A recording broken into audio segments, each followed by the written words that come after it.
Hare Krishna. Let's begin the session with prayers. Namo Om Vishnu Padaya Krishna Preshtaya Bhutale Srimate Bhakti Vedanta Swamin Iti Namine Namaste Saraswate Deve Gauravani Pracharine Nirvishesha Shunyavadi Paschatya Deshatarine Jai Shri Krishna Chaitanya Prabhu Nityananda Shri Advaita Gadadhara Srivasadi Gaura Bhakta Vrinda Hare Krishna Krishna Krishna Hare Hare Hare Rama Rama Rama Hare Hare Hare Krishna Krishna Krishna Hare Hare Hare Rama Rama Rama Hare Hare Hare Krishna Krishna Krishna Hare Hare Hare Rama Rama Rama Hare Hare Shri Shri Radha Vrindavan Chandra ki jai, Shri Shri Gaur Nitai ki jai, Srimad Bhagavad Gita ki jai, Jagat Guru Srila Prabhupada ki jai. Hare Krishna. Welcome to the episode where we are going to begin a new chapter, chapter 4, called Transcendental Knowledge. Yesterday we did the overview of chapter 4 and we talked about the divisions of chapter 4, how the 42 shlokas of chapter 4, 42 shloka चौथे अध्याय में उनको 5 section में divide किया गया है and each section talks about certain aspects of the chapter. So the first 10 shlokas in this chapter of transcendental knowledge basically talks about transcendental knowledge about Krishna. तो पहले 10 श्लोका इस अध्याय में दिव्य ज्ञान के बारे में बात करता है, खास तौर पे कृष्ण के बारे में ज्ञान हमें मिलता है. So without delay we will begin. The chapter has 42 shlokas. 42 shloka है इसमें, लेकिन इस चैप्टर के purports are much longer than the usual purports that Prabhupada writes on an average for most of the shlokas. तो इस चैप्टर को complete करने में थोड़ा टाइम लगेगा क्योंकि बड़े-बड़े purports भावार्थ प्रभुपाद जी ने लिखा है for an important chapter like this.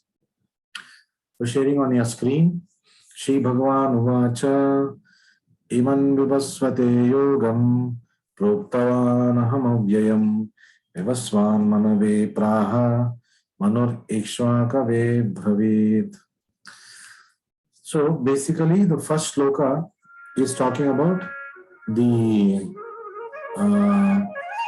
history of Bhagavad Gita. Bhagavad Gita का हिस्ट्री के बारे में भगवान श्री कृष्ण अभी हम सबको ज्ञान देने वाले हैं. So what does this shloka mean? Shri Bhagavan Uvacha, the blessed Lord said, Shri भगवान ने कहा, I instructed this imperishable science of yoga to sun god Vivaswan. मैंने इस अव्यय विज्ञान को, योग को, सूर्य देव को, जिसका नाम विवस्वान है, इस मनवंतर में विवस्वान है उनका नाम, उनको मैंने सुनाया. So इमं विवस्वते योगम प्रोक्तावानाम अव्ययम. अव्ययम का मतलब इम्पेरिशेबल, मतलब जो खत्म नहीं होता है और जो कभी मिटता नहीं है. And Vivaswan instructed it to Manu, the father of mankind. फिर विवस्वान ने उसको मानव कुल के जनक मतलब मनु को सुनाया था. विवस्वान मनवे प्राहा. And Manu in turn instructed it to Ikshvaku. Manu इक्ष्वाकवे अब्रवीत. तो मनु उस तत्पश्चात अपने पुत्र इक्ष्वाकु को उन्होंने सुनाया. तो इक्ष्वाकु रामचंद्र के खानदान के मतलब एंसेस्टर है. He's an ancestor in the family tree of Sri Ramachandra. So immediately we will go and start the purport. Herein we find the history of Bhagavad Gita. तो यहाँ इस श्लोक में श्री कृष्ण हमें भगवत गीता का जो हिस्ट्री है उसके बारे में बता रहे हैं. It is traced from a remote time when it was delivered to the royal order. तो कहाँ से शुरू कर रहे हैं? उस समय से जब राज ऋषियों को भगवान श्री कृष्ण के द्वारा और या उनके प्रतिनिधियों के द्वारा ज्ञान प्राप्त हुआ करता था. और भगवान श्री कृष्ण ने किसको बताया? The king of all planets. तो सारे ग्रहों का किंग है सन और sun god is the king of all planets. This science is especially meant for the protection of the inhabitants, and therefore the royal order should understand it in order to be able to rule the citizens and protect them from the material bondage to lust. तो ये राज ऋषियों को इस विज्ञान को क्यों दिया गया था? Why did Krishna give this to Raj Rishis, sun god and onwards? Because राजा का कर्तव्य क्या है? To protect the inhabitants, प्रजा का संरक्षण करना. And therefore the royal order should understand it. तो इसलिए राज ऋषियों को, पहले जो राजा रहते थे वो केवल राजा नहीं, राज ऋषि थे, एडमिनिस्ट्रेटिव रोल में थे, लेकिन उनका सोच ऋषि की तरह होती थी. सबका कल्याण के बारे में वो सोचते थे. They would always think of the well-being of everybody in the society. Therefore, they were called Raja Rishi. They would administer, but they would administer based on Vedic knowledge. And why should they understand it? Raj Rishiyon को क्यों समझना चाहिए? To be able to rule the citizens and protect them from material bondage to lust. तो संरक्षण का मतलब क्या है? केवल दैहिक संरक्षण नहीं, उनको आध्यात्मिक रूप से भी संरक्षण देना था.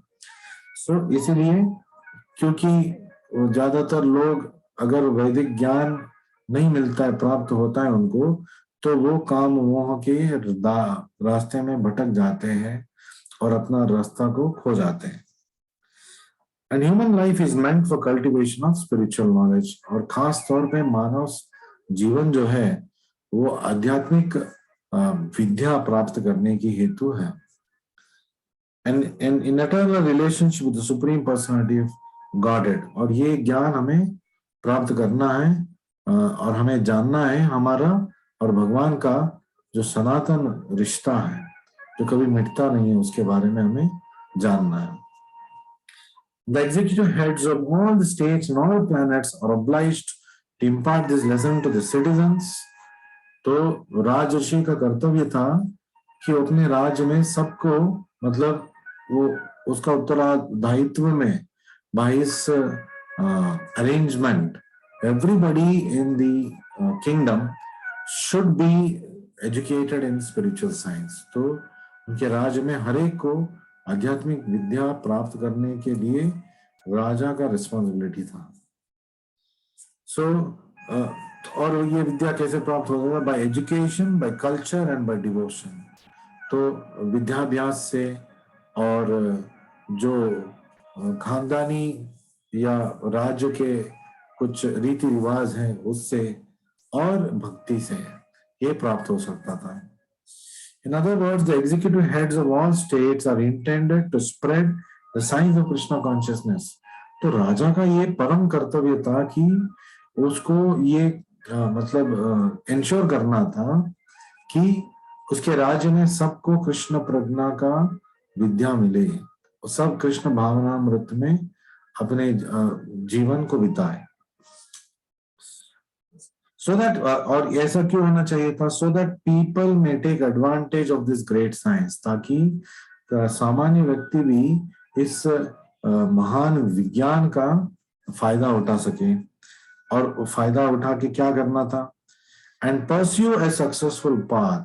और मानव जीवन को सार्थक बनाना था उनको. Utilizing the opportunity of the human form of life. तो इस मानव शरीर का संपूर्ण उपयोग तभी होगा जब हम आध्यात्मिक प्रगति के पथ पे चलेंगे और अंत में भगवान श्री कृष्ण के कृष्ण प्रेम हमें प्राप्त हो. So in this millennium, तो इस मनवंतर में the sun god is known as Vivasvan. तो इस मनवंतर का जो सूर्य देव है उसका नाम है विवस्वान। तो मतलब आपको समझना चाहिए कि तो सूर्य देव का पोजीशन भी दूसरे दूसरे historical event, the spiritual historical events में दूसरे दूसरे लोग राजा बनते हैं। So it is like sun god means a position, a king is a position. तो sun god is a position. आज विवस्वान है, कल कोई और होगा। Of course it's already enlisted in the Vedas की कौन से मनवंतर में कौन सूर्य भगवान बनते हैं। So the king of sun, which is the origin of all planets within the solar system. So सूर्य देव तो सारे सोलर सिस्टम के सारे ग्रहों का मतलब स्रोता है, मतलब वहां उनसे सारे प्लैनेट्स आते हैं। So in Brahma Samhita it stated, तो ब्रह्म संहिता में भगवान ब्रह्म ने ये श्लोक सुनाया है, यत् चक्षुरेश सविता सकल ग्रहाणाम राजा समस्त सुरमूर्तिर अशेष तेज यस्याज्ञया भ्रमति संवृत काल चक्रो गोविंदम आदि पुरुषम तमहम भजामि। तो इसमें उल्लेख है सूर्य भगवान का, और सूर्य भगवान को कौन नियंत्रण कर रहा है, उसकी गतिविधियों को कौन नियंत्रण कर रहा है, किसकी आज्ञा से वो भ्रमण कर रहे हैं। इसमें ब्रह्मा जी ने वेरी क्लियरली प्रस्तुत किया है। क्या है? तो let me worship lord Brahma said, Brahma ji ने कहा कि मैं उस गोविंदम आदि पुरुष को नमन करता हूँ, बजता हूँ। Who is the original person, आदि पुरुष, and under whose order the sun यस्याग्नया, तो ये सूर्य which is the king of all planets, राजा समस्त सुरमूर्ति, मतलब सकल ग्रहाणाम राजा, सारे ग्रहों का राजा सूर्य देव है, सूर्य है, and is assuming immense power and heat, अशेष तेजः। तो सूर्य भगवान को we all know that immense power is there in the sun planet, in the sun globe. तो अशेष तेजः, और the sun represents the eye of the Lord, yet चक्षुर एष सविता। तो सविता ये सूर्य भगवान का चक्षु है, भगवान की आंख है। मतलब जब हम शपथ करते हैं या शादी समारोह में बोलते हैं कि सूर्य साक्षी चंद्र साक्षी, तो सूर्य चंद्र भगवान के दो नेत्र हैं। So the sun represents the eye of the Lord and traverses its orbit in obedience to his order. और जो सूर्य भगवान भ्रमण कर रहे हैं इस विश्व में, किसकी आज्ञा से हो रहा है? भगवान श्री कृष्ण की आज्ञा से हो रहा है। It is happening by the orders of the Supreme Lord Shri Krishna. The sun is the king of the planets, Sakala Grahanam Raja, and the sun god at present of the name and present whose name is Vivasman. और इस युग में जो चल रहे हैं, अब जो सूर्य भगवान है उनका नाम है विवस्वान।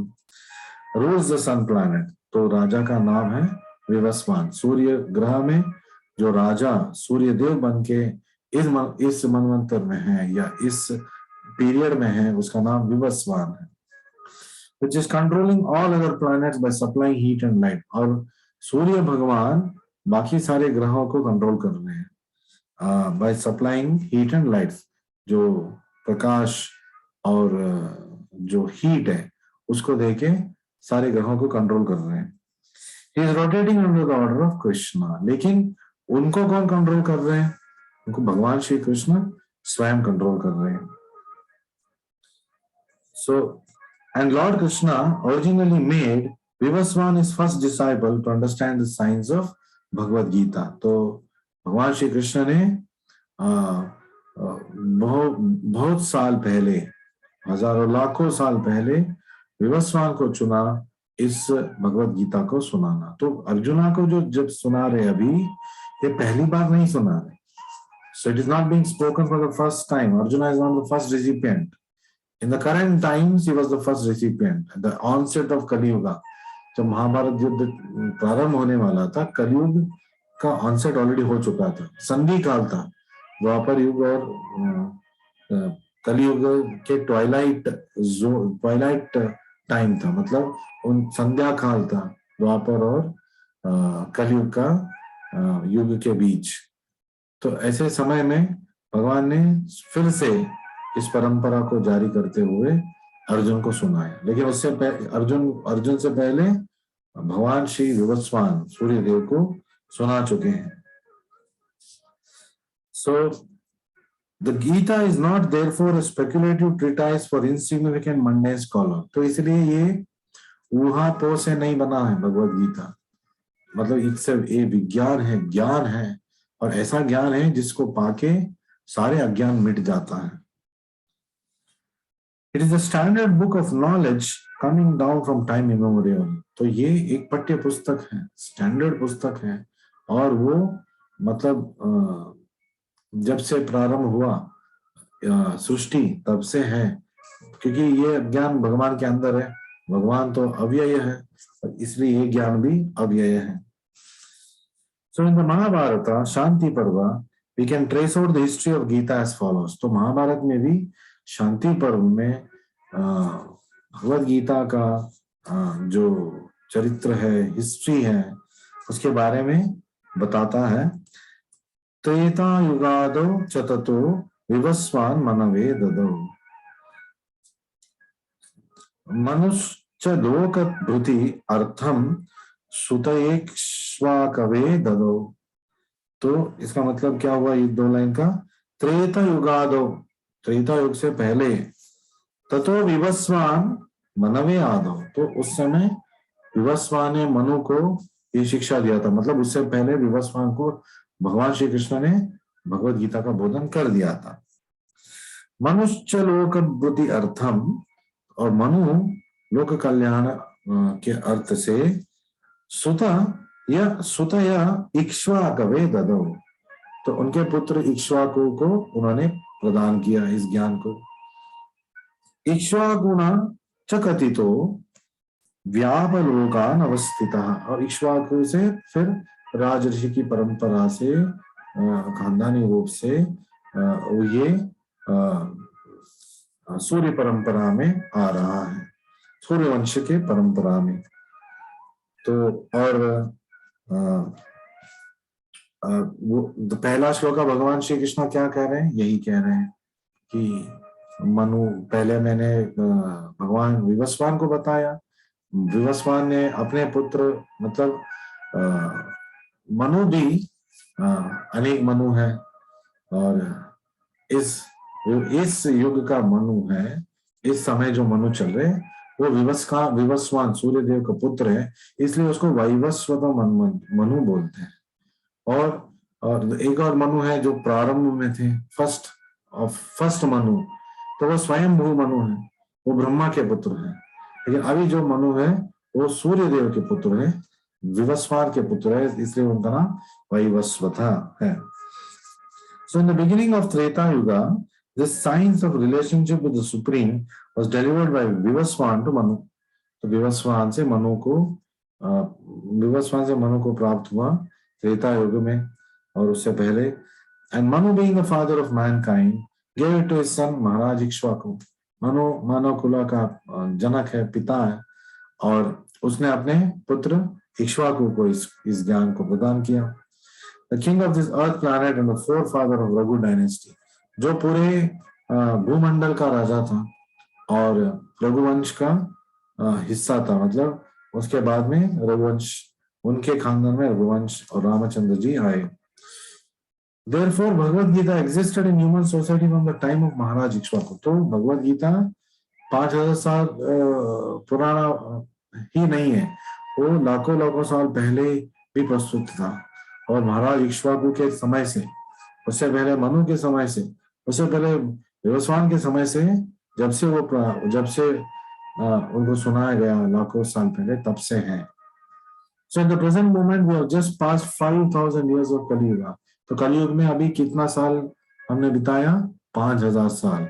कलयुग का अवधि है 4,32,000 साल, 4,32,000 ईयर्स, और कलयुग मतलब इट स्टार्ट डिटेरियोरेट होते जाएगा, मतलब वो कलुषित होते जाएगा, कलुषित होते जाएगा।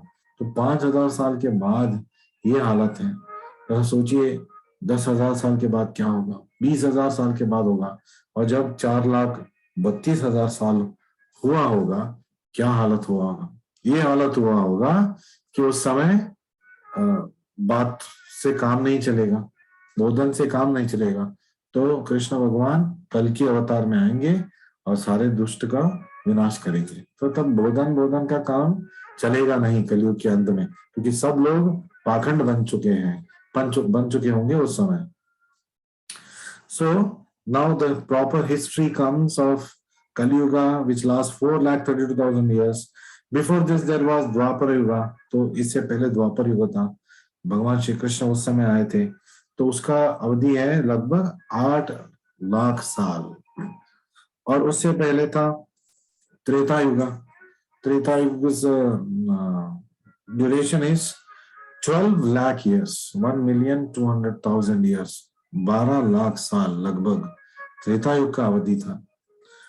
And thus some 20 lakh years ago, मतलब 2 million years पहले, Manu spoke Bhagavad Gita to his disciple and son महाराज इक्ष्वाकु। तो 20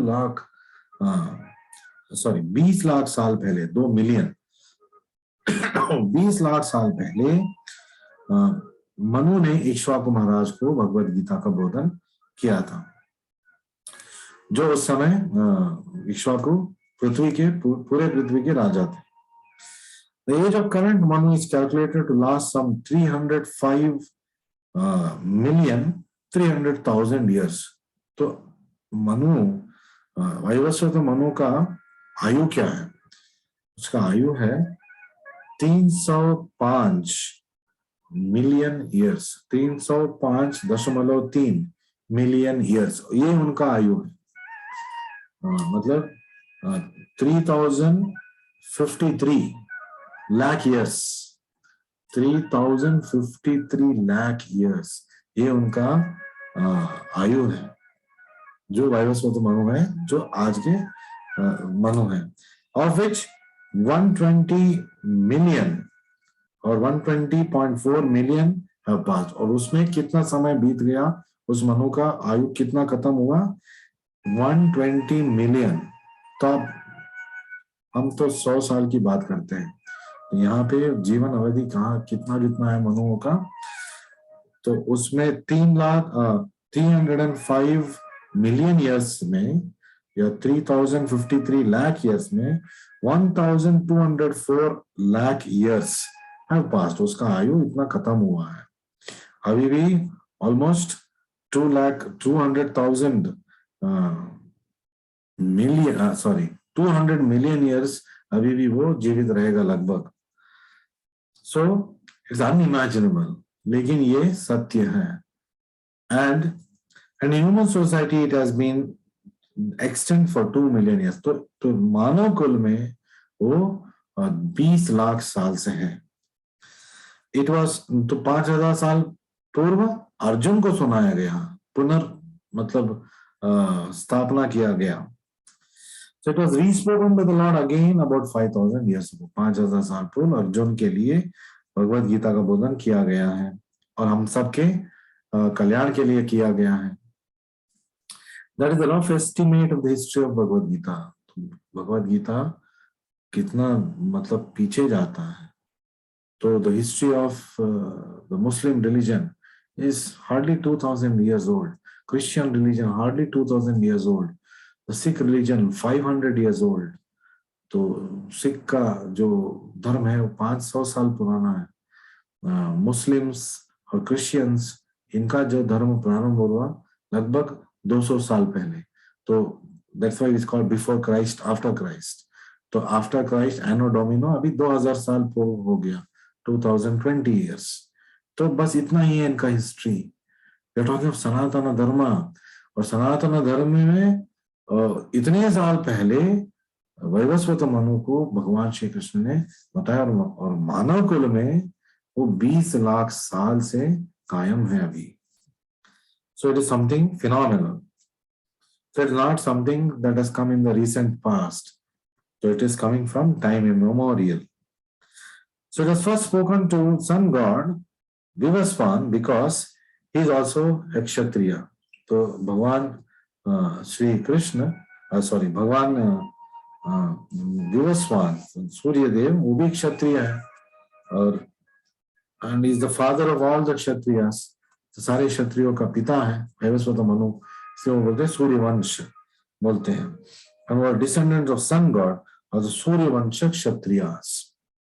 Because Bhagavad Gita is as good as the Vedas, being spoken by the Supreme Person of Godhead. और भगवद गीता वेद के समान है. In fact Bhagavad Gita वेद से भी ऊपर है, वो सामान्य वेद नहीं है. भगवान कृष्ण स्वयं इसका बोधन कर रहे हैं. बाकी सब वेद संकलन है भगवान के बारे में, लेकिन भगवान ने जो खुद बोला है अपने मतलब मुंह से, अपने पवित्र मुंह से, वो भगवद गीता.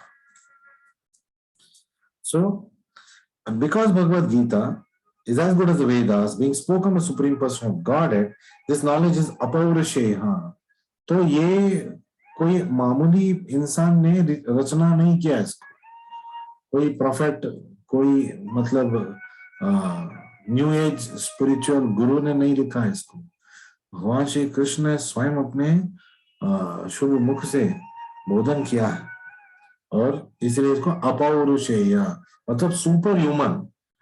पौरुषेय कोई मानव ने इसको लिखा होगा, अपौरुषेय कोई मानव ने इसको लिखा नहीं. Super human activities. Since the Vedic instructions are accepted as they are without human interpretation, the Gita must therefore be accepted without mundane interpretation. तो मानव कुल में वो परंपरागत एक राजा से दूसरे राजा और दूसरे राजा से तीसरे राजा ऐसे खानदानी तौर पे राजऋषियों के पास से आ रहा है और कोई भी उसमें चेंजेस नहीं हुआ है. जो भगवान विवस्वान को सुनाया गया था वही गीता हम पढ़ रहे हैं. What is being told to Arjuna. The depth of explanation might be different, but the compass of knowledge, the encompassment of knowledge is the same. So the mundane wranglers may speculate on Gita in their own ways. तो सामान्य लोग अपने अपने व्याख्यान देते हैं भगवद गीता का. But that is not Bhagavad Gita as it is. तो उसको भगवद गीता यथारूप कहा नहीं जाएगा. जो प्रभुपाद जी ने लिखा है, This is Bhagavad Gita as it is. क्योंकि इसमें भगवान ने जो बोला है वैसे ही है, उसमें कोई चेंजेस है नहीं, इसलिए हिंदी में इसको यथारूप बोलते हैं. Therefore, Bhagavad Gita has to be accepted as it is from the disciplic succession. तो भगवद गीता को कैसे हमें हमारे जीवन में लेके आना है, परंपरागत हमें लेके जाना है. मतलब एक गुरु के शुक मुख से हमें सुनना है और वो गुरु अधिकृत होना चाहिए, एक शुद्ध भक्त होना चाहिए. It is described herein that the Lord spoke to sun god spoke to his son Manu, and Manu spoke to his son Ikshvaku. ऐसे परंपरा में ये भगवद गीता आ रहा है. तो I'll just do the salient points of the first shloka. As I told you, it will take quite some time to complete this chapter because the purports are very elaborate, more than the usual quantity that Prabhupada writes. तो shloka number 1 से 10 तक हम बात करने वाले हैं transcendental knowledge about Krishna. Krishna के बारे में दिव्य ज्ञान हम प्राप्त करने वाले 10 श्लोक में. और इस ज्ञान से क्या है, this knowledge should be received by disciplic succession. परंपरा से हमें इसको स्वीकार करना है. तो क्या आप अभी इस परंपरागत होके इस नॉलेज को स्वीकार कर रहे हैं? बिल्कुल इसलिए नहीं क्योंकि जनकदास जी आपसे बात कर रहे हैं, इसलिए क्योंकि मैं बात कर रहा हूँ प्रभुपाद जी के भगवद गीता से, और प्रभुपाद जी उसी परंपरा में आते हैं और मैं इसमें कोई चेंजेस नहीं कर रहा हूँ. और जैसे प्रभुपाद जी ने लिखा है Bhagavad Gita as it is यथारूप, ऐसे ही मैं आपको पढ़ के सुना रहा हूँ. तो ये परंपरा से आपको प्राप्त हो रहा है. माध्यम मैं हो सकता हूँ, लेकिन सही मायने से माध्यम है भगवान Srila Prabhupada ji. And it reveals truth about Krishna's form, his birth and his activities. तो इसमें इस 10 श्लोक में हमें कृष्ण के बारे में, उनके रूप के बारे में, उनके जन्म के बारे में, उनके कार्यों के बारे में, मतलब जो दिव्य है ये सब, उसके बारे में हमें ज्ञान प्राप्त होगा। Knowing the truths, one who takes shelter of Krishna becomes purified. और जो ये सत्य जान के भगवान श्री कृष्ण के शरण में आते हैं तो वो शुद्ध हो जाता है। And he attains Krishna. और केवल ये ज्ञान प्राप्त करने से, आप देखेंगे 9वें श्लोक में हम इसका विस्तार से मतलब विश्लेषण करेंगे।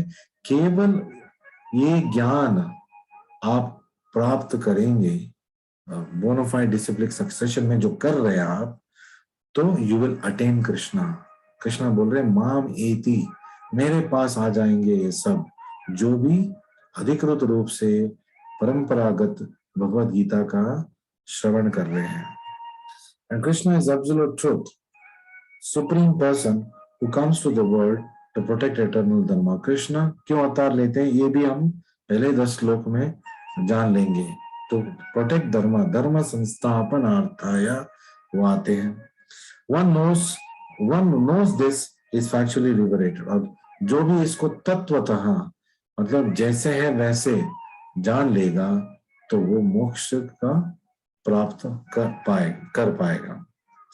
तो Bhagavad Gita is beyond being dated. तो भगवद गीता आप देखेंगे तो हिस्ट्री में हमने मानव कुल का प्रारंभ 20 लाख साल पहले वाली बात हम कर रहे हैं।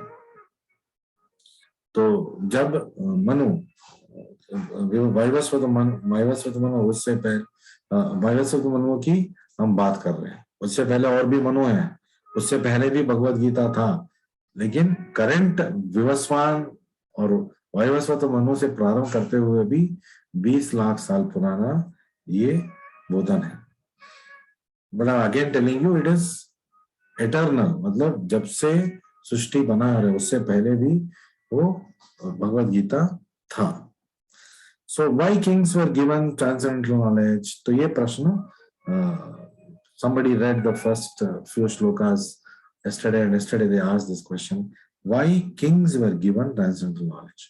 राजा सिर्फ राजा को नहीं, राज ऋषि को, जो ऐसे क्षमता रखते हैं, ऐसे ऋषियों को, ऐसे राज ऋषियों को ये ज्ञान प्राप्त होता, क्योंकि वो राजा ये ज्ञान प्राप्त करके ये इंश्योर करता था कि उनके राज्य में पूरा जो ज्ञान का विज्ञान है वो मतलब प्रचलित हो, मतलब उसके राज्य में ये हो जो भगवद गीता में है वो स्थापना हो, वो इंश्योर करता। तो एक लीडर को बताने से, एक राष्ट्र का राजा को बताने से वो इम्प्लीमेंट करेगा सबके लिए। So if one person is told this knowledge then everybody else will get the benefit of it. And राजा ऋषि रोल मॉडल थे, they were saintly kings, administrative role भी करते थे लेकिन वेद ग्रंथ के अनुसार वो चलते थे। And king's duty was to protect citizens. तो हमने पढ़ा कि परपट में राजा का कर्तव्य था कि वो प्रजा का रक्षा करे, और रक्षा वो भी केवल भौतिक दृष्टि से नहीं, आध्यात्मिक दृष्टि से भी रक्षा करे, क्योंकि material bondage due to lust is going to cause a continuation of this material life. तो काम वासना जब अंदर है तो भौतिक जीवन हमारा जारी रहेगा, इस योनि से दूसरे योनि, इस मानव शरीर से पता नहीं कौन से पशु का, पंछी का शरीर मिलेगा अगर हम भगवद गीता का अध्ययन नहीं करेंगे।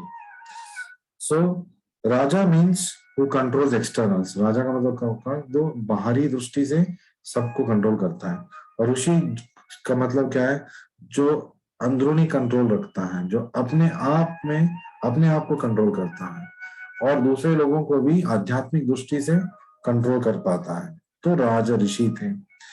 For any system of spiritual advancement to be effective, there has to be cooperative working। और कोई भी सिस्टम को इम्प्लीमेंट करना है तो सबका योगदान होना चाहिए, कोऑपरेशन होना चाहिए, ब्राह्मणों का, क्षत्रियों का, वैश्यों का, शूद्रों का, सबका। And working together of intellectual and administrative persons is specially important. तो क्षत्रिय और ब्राह्मण को साथ में मिलके काम करना चाहिए, क्योंकि वैसे करने से the politicians and the saints should work together. तो then what happens, there is harmony in the society, everybody can flourish. जब ये लोग अलग हो जाते हैं, when politics get separated from religion, they say no, don't mix politics and religion, वो बिल्कुल गलत है।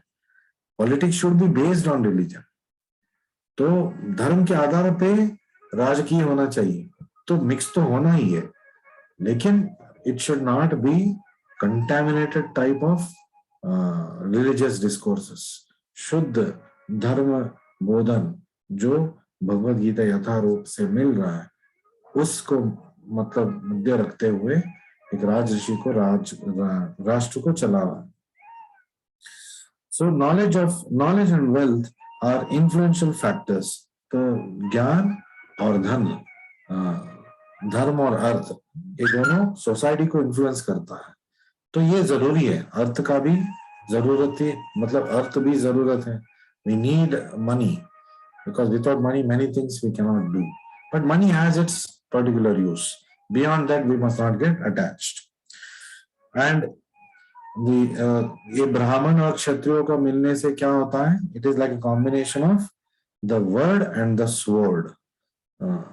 Word मतलब जो बोधन है, जो ब्राह्मण बोधन करते हैं, वैसे जब तलवार धर्म के बोधन के आधारित से चलता है, तो राष्ट्र में खुशहाली रहता है, सब लोग खुशहाल रहते हैं। So it is not discrimination by Krishna to give only to Raj Rishis, but it is prioritization. तो ये नहीं बोलना है कि अच्छा सिर्फ राजाओं को देता था, सामान्य लोगों को नहीं देता था। सामान्य लोगों को आगे देने की जरूरत नहीं था, राजा को बोल दिया तो राजा ने इम्प्लीमेंट कर दिया सब। He ensured that everybody gets this knowledge। तो प्राइम मिनिस्टर को अगर सब कुछ पता है, तो प्राइम मिनिस्टर पूरे प्रजा के लिए इसको इम्प्लीमेंट करेंगे। तो प्राइम मिनिस्टर को पता है तो काफी है, वो इंश्योर करेगा कि वो that was what was supposed to be the role of the prime minister और द किंग। आजकल प्राइम मिनिस्टर भगवत गीता को स्कूल्स में इंट्रोड्यूस करना चाहते हैं, कितना अपोजिशन है, तो मतलब people are against, totally against it.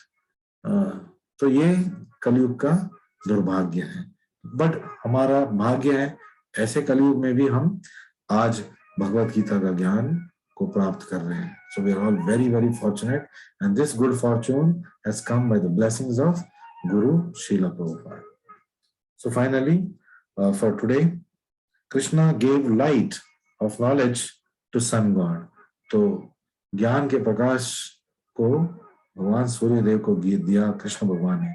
और सूर्यदेव कौन है? तो पूरे विश्व, तो पूरे इस विश्व को प्रकाश करने वाले हैं। So he is giving light to the entire solar system related planets, and maybe slightly beyond that. तो ऐसे जो लोक को प्रकाशित करने वाला सूर्य भगवान है, उनको कौन प्रकाशित किया? तो उनके ज्ञान को कौन प्रकाशित किया? भगवान श्री कृष्ण ने भगवद गीता का बोधन करते हुए। तो ये बोलते हुए आज के इस डिस्कशन को, इस डिस्कोर्स को मैं विराम देता हूँ। Thank you very much for joining me today. We will meet again tomorrow with shloka number 2 and probably 3 also. Maybe we'll be able to complete 2 shlokas. Today we completed only 1 shloka. It doesn't matter. The purport was big and we had a good discussion about the history of Bhagavad Gita. So thank you very much. Please chant Hare Krishna mantra. Ram Navami is coming up, and your regular courses for your levels of Prabhupada Ashray are going to start from this weekend. I'll give you the information very soon. So thank you Ajay, Ankush, Avita Mataji, Mahadev Patil, Ravi ji, Reena Mataji, Dr. Ramesh, Pandey ji, Tarulika, and Dr. Sudha. Thank you for joining. Many others were there. They just logged off. Hare Krishna, Krishna Krishna, Hare Hare. Hare Ram, Ram Ram, Hare Hare. Hare Krishna, Krishna Krishna.